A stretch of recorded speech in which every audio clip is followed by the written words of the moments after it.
Hare Krishna, Namaste, Chapter 18, Sloka 66, Part 66. Sarva-dharmān parityajya, ekaṁ śaraṇaṁ vraja, ahaṁ sarva-pāpebhyo, mokṣayiṣyāmi śucaḥ. Abandon all varieties of religion and just surrender unto me. I shall deliver you from all sinful reactions. Do not fear. In the previous session, we learned there are 32 apacharas that one should carefully avoid. Besides that, there are some more that we will learn today. Just for us to keep track, we have numbered them as 40 apacharas. Number 1. One should not offer obeisances silently to the spiritual master, or in other words, one should recite aloud the prayers to the spiritual master while offering obeisances. Louder doesn't mean scream, but gently. Number 2, one should not praise himself before the spiritual master, but at the same time, one should not fail to offer some praise in the presence of the spiritual master. Number 3, one should not deride the demigods, meaning one should not mock or laugh at the demigods. Number 4, one should not touch the deity in a dark room. That means before waking up the deities, one must turn on the light. Number 5, one should not enter the temple of the deity without first making some mild sound, either by some claps or by ringing the bell that's used for arti. But when waking up, the tongue of the bell must only touch one side of it, and it has to be very gentle and mild. It should not be too loud of ringing. Whereas during the other times, arati time, the tongue of the bell must touch both the sides loudly. Number 6, one should not offer any foodstuff to the deity which has been seen by dogs, cats, or any other lower animals. Number 7, earlier we discussed about how it is an offense to value the deity based on the material it is made of. Likewise, valuing the prasadam of the deity based on its variety, taste, price is also an offense. For example, when the priest is giving out the fruits that has been offered to the Lord, say on a festival day, we demand for pineapple because it is big in size, or ask for mangoes as they are expensive and tasty, not wanting to take an apple or a banana that has been offered, is also an offense. It is Lord's mercy that we need to receive at that point of time in the form of prasadam. It can be a banana, it can be a small orange, or it could be a mango or pineapple. Whatever it comes, one must accept it with great joy, rather than demanding and asking for what one needs to satisfy one's taste bud. Likewise, the priest who was serving should also not eye on those items which are being offered, which are being kept in the altar to take home for their own enjoyment. Number 8, if anything being carried into the temple, that must be offered to the Lord before it can go out anywhere else. As we enter into the temple premises, whatever we have, that needs to be offered to the Lord. Otherwise, that's another offense. Number 9, one should not break silence while worshipping the Lord inside the altar room. If there are more than one pujaris, priest, doing their service inside the altar room, they should not start having some casual conversation while they are doing their service to the deities, or check messages on cell phone, or having conversation from inside to outside people who are waiting for darshan. Even the outside people who are waiting for darshan should not bother those priests who are inside doing their service. They cannot invoke any sort of conversation. They cannot pressurize the priest who is doing the service inside. These are all offenses. Number 10. One should not pass urine or evacuate while engaged in worship. Number 11. One should not offer incense without offering some flower. Number 12. Useless flowers without any fragrance should not be offered. That doesn't mean we can start spraying scent on top of the flower and offer it. We need to find flowers which has some natural fragrance. But in case such natural fragrance flowers are not available in certain place, then one can offer flower in its natural state and good in condition and fresh. Number 13. One should not fail to wash his teeth very carefully every day. Also, one must clean their tongue every day. This must also include keeping one's digestive system in a good condition with proper bowel movement. Number 14 and 15. One should not enter the temple after touching the dead body or even after seeing a dead body. Number 16. One should not enter the temple after visiting a crematorium. Number 17. One should not enter the temple wearing garments of red or blue color or garments which are unwashed. I guess these colors are more attractive. That could be the reason, which may distract people away from Krishna. Number 18. One should not belch before the deity. Unless one is fully digested with his food, you should not enter the temple, which means one who is engaged in deity service must carefully plan their day. They cannot eat however they want, whenever they want.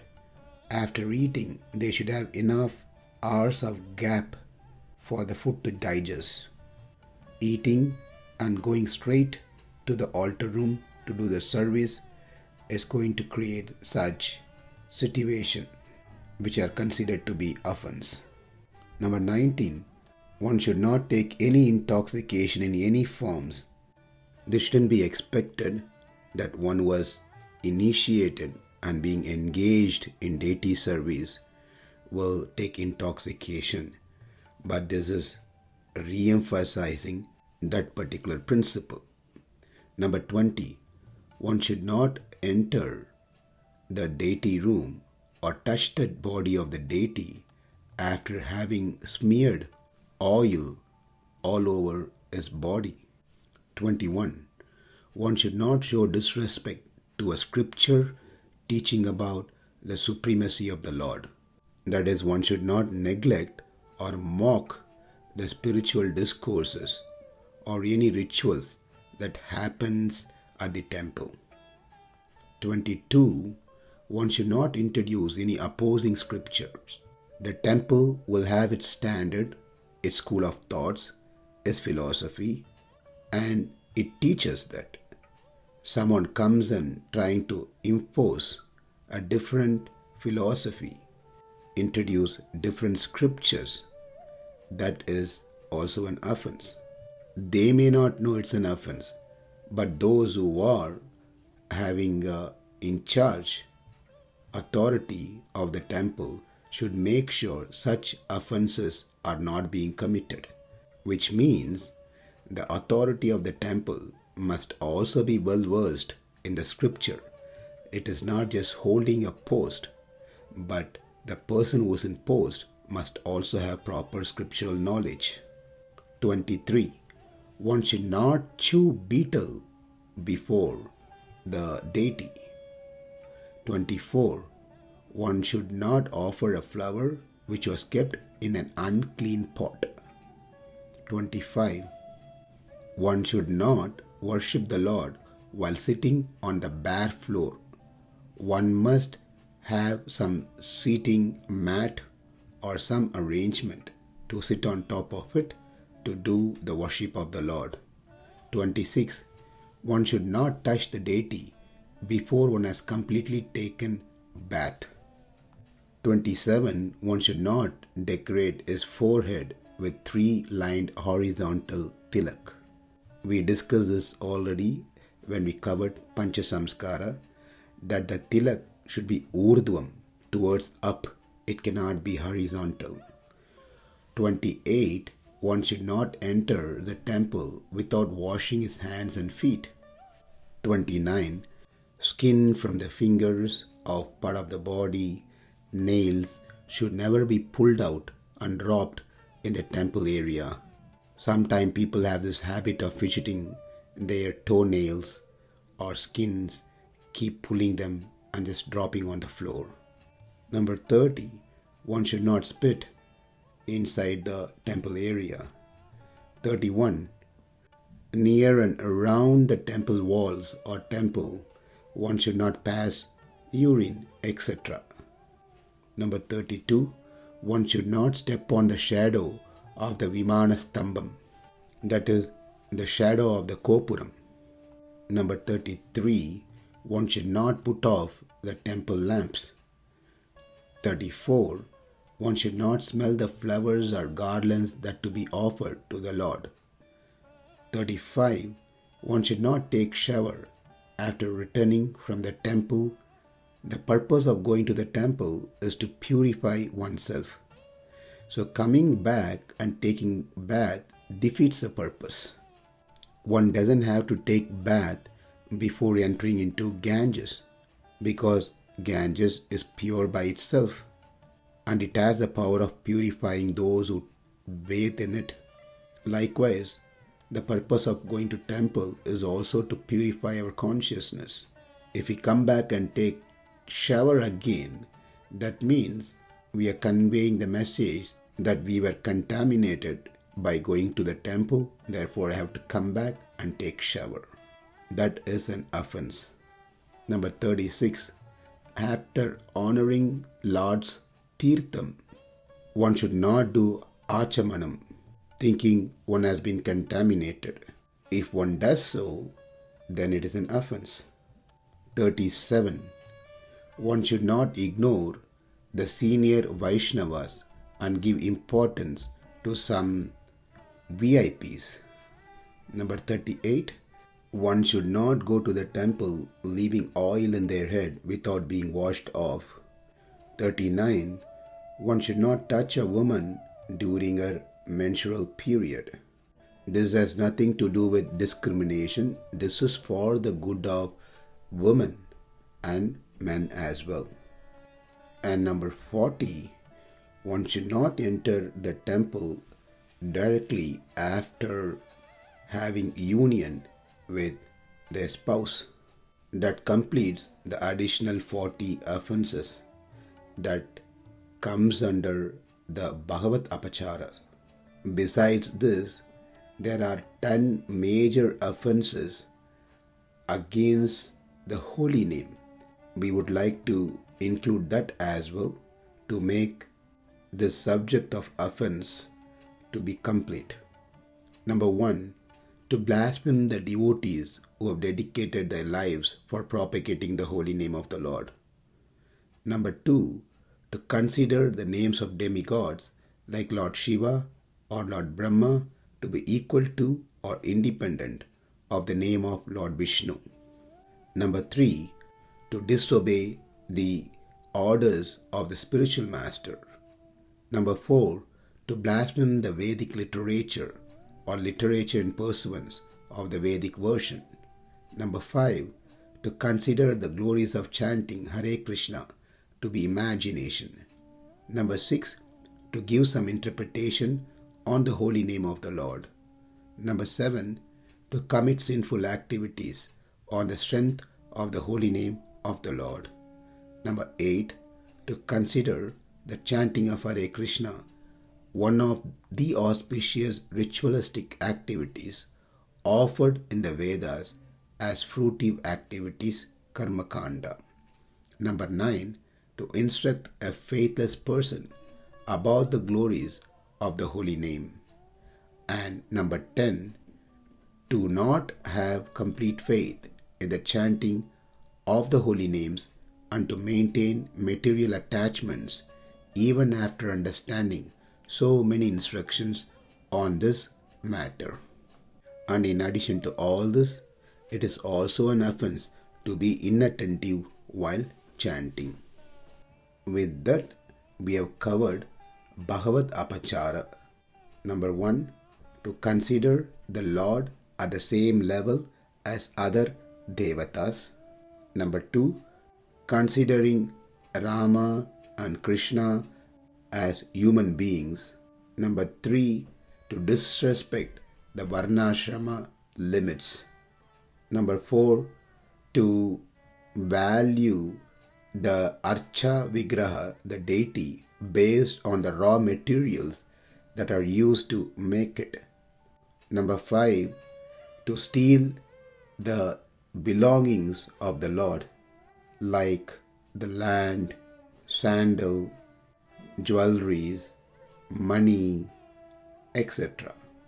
Number 6, Atma Paharam, to consider the Jivatma as independent from the Lord. The act of stealing the Jivatma is worse than stealing anything else. These are the 6 major offenses that we learned against the Lord. And then we learned about 32 offenses in the previous sessions.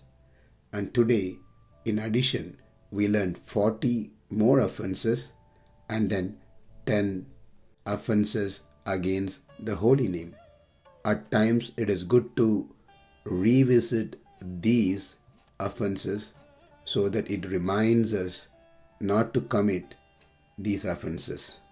And also it is good to discuss with others. It helps others and at the same time it also helps us. In our next session, we will learn about the third major offense called Bhagavata Apacharam. What we saw so far is Bhagavata Apacharam. Bhagavata means Bhagavan, the Supreme Lord. Offense against the Supreme Lord. Whereas Bhagavata Apacharam means the offense towards Vaishnavas, the Lord's devotees. So let's learn about that in our next session. Thank you. Hare Krishna.